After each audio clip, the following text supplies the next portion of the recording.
אני מאור מקדמה בירושלים, עולה לי"א. אני נמצא בפרויקט שנקרא סולם לעתיד. התחלתי עם זה לפני שנתיים.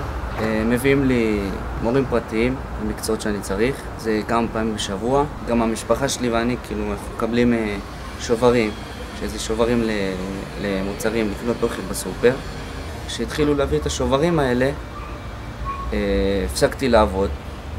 כי לפני זה הייתי צריך לעבוד ולא היה לי זמן ללימודים. כאשר התחלתי ללמוד עם המורים, גיליתי שאני רק צריך להאמין בעצמי, הם גם אמרו לי את זה. והתחלתי ללמוד איתם, ובאמת אני רואה שהציונים שלי השתפרו מאז. וזהו, עכשיו אני מצליח, ברוך השם. אנו מציעים לתלמידינו, תפחיתו את העבודה. אנחנו נספק לכם מורים מתנדבים בשיעורים פרטיים אחד על אחד. אתם תשתפרו בלימודיכם, תפחיתו את העבודה, ואנחנו נשלם לכם על זה שאתם לומדים איתנו בשוברים לקניית מזון וביגוד.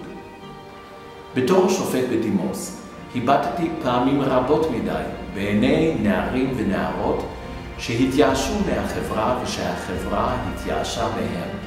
לכן אני פונה אליכם היום ומבקש שתעזרו לנו לעזור להם. בואו נקים יחד מרכז למידה נוסף עבורם. תודה רבה.